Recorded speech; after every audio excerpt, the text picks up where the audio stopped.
Hosted by Mike, the Big Cheese.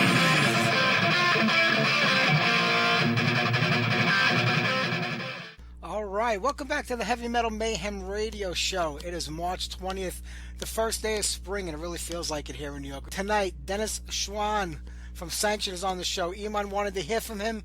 Iman got him. Did that keep you out of music for a while? I mean, most of the 90s? It did. It honestly did because I kind of went the quote unquote adult route, which I quickly disbanded and gave up, and it's not for me. But there was a period of time where I was like, all right, I'm going to go to school and just work and so I kind of expressed my passion for the music as a fan. I still went to shows. I never stopped going to shows. I would always go to shows, no matter how far they were. I went to some of the early prog power festivals in Atlanta, Georgia, when they were booking bands that no one would touch. No one even knew who they were in America, so people would fly from all over the world. And then I expressed it through collecting. I've always been an avid collector. So, but I stopped playing as much. So I went a while without actually playing in a band and just being a fan, just being on the other side of it. And then I did some promotion and some DJing as well on Long Island. I promoted a few shows with a friend. We did some shows at a bar called the Funky Monkey, which was in Long Beach, I think. I believe it was Long Beach or Oceanside, somewhere in that area. So we promoted some other bands because that was less pressure. Being in a band, it's incredible fun and all, but it is a lot of work. People don't realize, it's like, especially to get tight, and especially back then,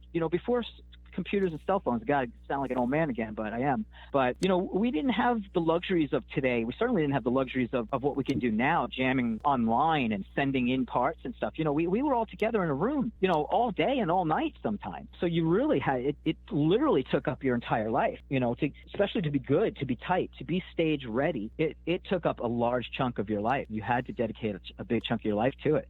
And then you've got, things like relationships, girlfriends, jobs, school, all of these things creep in, and it's very hard to manage, Were you done with music? I mean, as far as being in a band goes, while you were in New York, it was when you moved that you started up, was Borrowed Time or Saddle Shelf? Because they both were around the same time.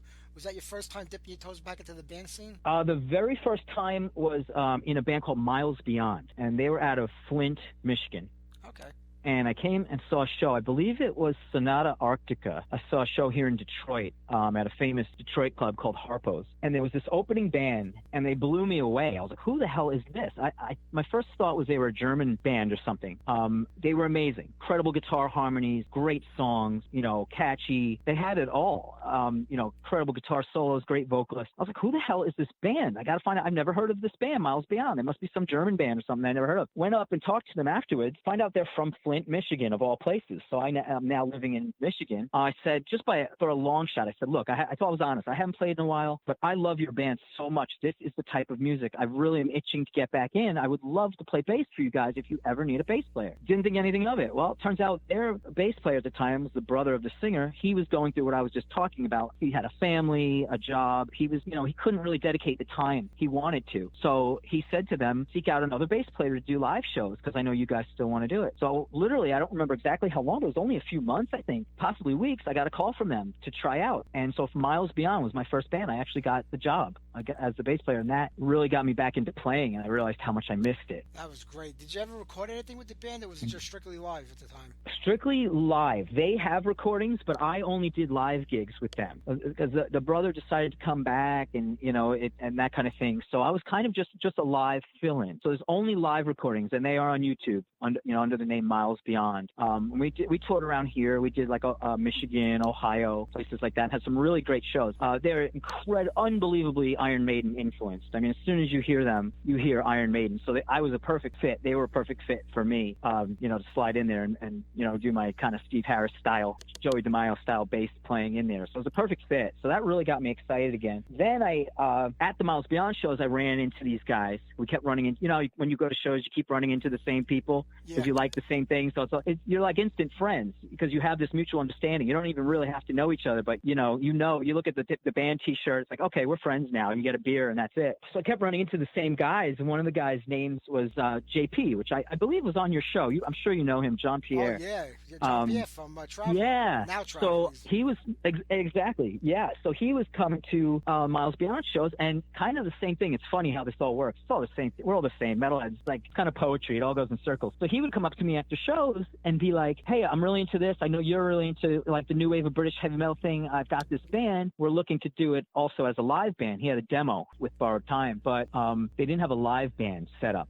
It was more of just a studio demo, but the other guys also had commitments. Again, it keeps coming up. It's hard to do the heavy metal thing as an adult. There's just so many commitments. So a lot of guys couldn't do it. So these guys didn't want to do the live thing. They only wanted to do the studio. So he needed members to do a live band. And we actually started, before Borrowed Time, I'm jumping the gun a little, we started in a band called Shadow Self. That was the first band, Shadow Self. And it was an interesting mixture of like raw new wave of British heavy metal and like thrash. One of the guitar players, Joe King, he had a little bit of a heavier taste. He liked some heavier stuff. So we had an interesting taste. I don't know if you've ever heard any of the Shadow Self stuff, but you can hear a lot of different influences. Feel for the Fire, I think was one. Yes. Yeah. Good stuff. Yeah, you really do your homework. Yeah, you know your stuff. Yeah, so you obviously can hear the true metal roots. You know, everything I play, you're going to hear a little bit of Steve Harris, a little bit of Maiden, because that's just in my blood. He was my idol, and I know it sounds cliche, but, you know, he had such an influence on so many people, and I've always been proud of it. I never wanted to hide it. You know, I'm loud and proud to be. If somebody says you sound just like Steve Harris, you can't give me a better compliment.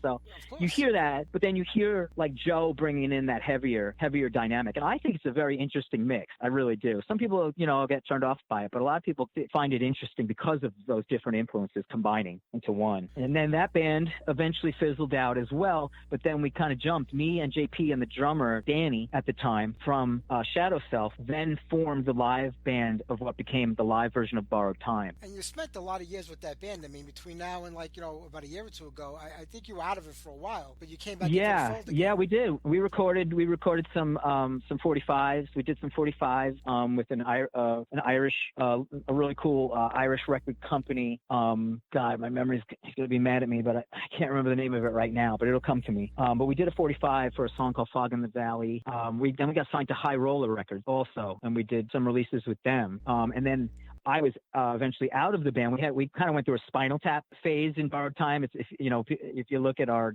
roster of band members, it gets kind of funny towards the end, but a lot of rotating members in and out. But then they went on to record a full-length album as well that I am not on, but they recorded under High Roller. But we spent a lot of time with that band, lots of gigging for sure, lots of rehearsing. We recorded a bunch of stuff. You know, being in bands, it could be a tricky thing. I mean, you know, sometimes it's just like bands break up because management problems, things aren't going anywhere. A lot of like what happened with Sanction back in the day, people's lives move on.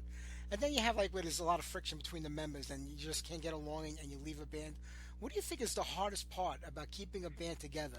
Even if it's just like a local band playing, you know, cover songs or, you know, a bunch of friends that want to get together. What's the key ingredient, do you think, to keeping guys, you know, together and happy? I know it's like being married to 4 or 5 different people at one time. And it's hard to be married to one sometimes, but, you know. I tell you, a lot of people will probably be mad at me for this, but for my personal opinion, it's our idiot guy egos. That is really what it all comes down to. You really have to be mature and have a sense of humble and a sense of compromise. But for some reason, and it doesn't matter if you're a nothing garage band or you're a big multi-million-dollar selling band playing arenas, it's that same thing that when you're being creative with other men and women, I would imagine, I can't speak from experience, but I would guess, but with men in particular, I could speak for, we have this stupid ego thing that creeps up. And I am totally guilty of it.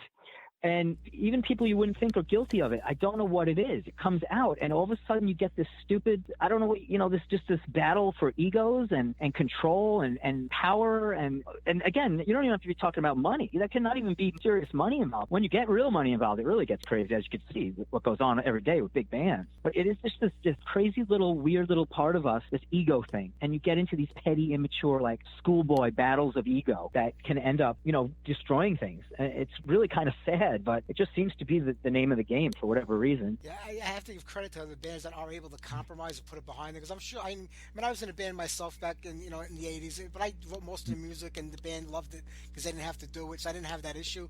But I can imagine, like, when you're writing songs and somebody criticizes it, and they go back and forth, it must, like, really be difficult, like, on your ego when people criticize what you're doing, and you're the only one trying to do it. Yes, yep. And it's easy to lose yourself. It's easy to lose your head. It really is. Like I say, even if you're a small-time band not having any real success, even if you're not having monetary success or whatever, I don't know what it is. But, I think part of that is what makes musicians, and I'm sure this happens in other, anything like any artistic field, I'm sure it happens as well. But I kind of like my artists a little crazy and with egos. And that was also part of grunge that I didn't like. Like I'm, as a Manowar fan, and I don't know how you feel about Manowar, but I love old Manowar. To me, old Manowar is some of the greatest U.S. heavy metal ever created, and it will never be topped. But Joey DeMaio he's a character, and he's a little crazy. Yes, and and it's gotten worse over the years, and I'm not such a big Manowar fan now, unfortunately. I'm hoping he changes his ways and sees the light, but I don't really have much hope for that. But I always say I want my Joey DeMaio to be like that. I don't want him to be level-headed and normal, because that would be so freaking boring. You know what I mean? Like, I want those musicians on the stage to be extraordinary and have a little bit of attitude and be a little cocky and be so. It's not all bad. I like a little bit of that ego in metal bands, He's got a lot of ego. I mean, Ross the Boss has been on my show so many times, and he tells stories about him. And sometimes, I laugh because, being that I was there when they were first getting started and playing and seeing them, I know what he's talking about, but other people must be shaking their head saying, that can't be real. That's just, over-exaggerating, making up. But I'm like, no, he's not. I go, besides waiting 35 minutes for the Kabuki music when they were playing live, he came on, he was full of attitude, that guy. Oh, God, yeah. And he's the real deal. He lives that 24/7. It is not shtick. I mean, he truly believes. So I give him credit for that, and people like that. I really like that. I like people that are so dedicated. Speaking of Manowar, another band, and going back to Long Island, Virgin Steel's another example. David DeFay, incredible personality. Nowhere near to the level of Joey DeMaio. I'm not implying that, but he's eccentric in his own way. He's an artist. When David DeFay or Joey DeMaio walk into a room, they're not just an accountant or some normal guy. You know what I mean? They carry this air of an artist about them. And I really love that. Some people say, oh, he's an asshole, he's pompous. You'll hear those words, but I think that's fun, great, particularly for a front man in a band.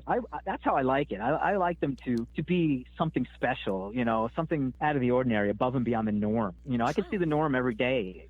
When I go to a show, I want escapism, and I want to see somebody over the top, You're absolutely right. At least with David is Virgin Steel. I mean, he records everything, every instrument on the record. He's everything.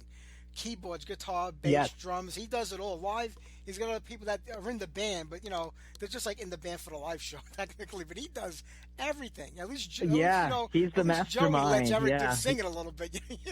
Right. Oh, it's so true. I know. Yeah, so that's kind of the. Oh, so good. Oh, I love that stuff so much. And that's where I come from. So, even though I'm saying, it's the ego thing can be very damaging, but it can also be very good, because it also gives you that little bit of like that friction in the band, the competition, even within the band. You know what I mean? It kind of makes you up in your game almost, and I think it gets better results. I mean, look, it's a thing that's been famous in heavy metal forever. I mean, Deep Purple, Ian Gillan and Richie Blackmore, even rock and roll, the Black Crowes, the two brothers, the Robinson brothers. It's existed since, it's Fleetwood Mac. I mean, it goes on and on and on. This conflict in the band that really created this incredible art, True. I mean, we always see bands that come out. I mean, it doesn't have to be metal. It could be any genre. And you're like, how the hell did these guys make it? How did this band become famous? How did they get to this place? And you have to say, I mean, being in a band, is it timing and luck and being in the right place at the right time more so than talent and writing great songs? I think it is. I think, as sad as it is, I mean, look at all the amazing bands who fell through the cracks. I mean, again, going back to our roots, I mean, Riot is, to me, and obviously they're having a resurgence now, but in my opinion, and I'm not exaggerating at all, Riot should have been as big as Van Halen. There's no reason why they shouldn't have been as big as Van Halen. They had poppy, catchy songs that would have been radio friendly. Talent is, beyond normal. I mean, unbelievable. But yet Riot remained this unknown underground band for so long. And still, know, it's such a crime. But then you get a band like Poison, and you know, nothing against Poison. In my old age, I could even appreciate Poison now. Back in the day, I had no time for them. And, you know, now I'd rather listen to Poison than some newer metal or new metal or whatever you want to call it, whatever it's called now. So I've gotten a little more lenient towards that stuff. But you know, look, a band like Poison, like I think CC DeVille as a guitar player would acknowledge all of these other incredible guitar players that are so much better than him that will never have a quarter of his success. You know, true. It's kind of a crime. You know, it is a crime, but you can't wish bad on the band that made it. It's all the best to them that they somehow made it. They had that luck to make it. But there's no justice, nor will there ever be justice in the world of music. I don't believe it's possible. No, you're right. And you know, I'm not like the biggest Poison fan, but you know, CC DeVille, that's not his real name if people don't know it already, but he grew up a few blocks from me in Brooklyn where I lived, and he was in a lot of local bands. Oh, so really? Wow. I've seen him his whole life playing. You know, he was in a band called Lace here in New York, where the singer was Desiree. They were like the Rocky Horror Picture Show. They dressed like they were like, you know, a Frankenfurter for them. They were a heavy, they were a great band. And he took off, and next thing you know, I'm like, why does this guy look so familiar? And then it's CC DeVille now, and he's in Poison. So I was kind of happy that a local guy made it and everything. But you're right, it's just the right place at the right time.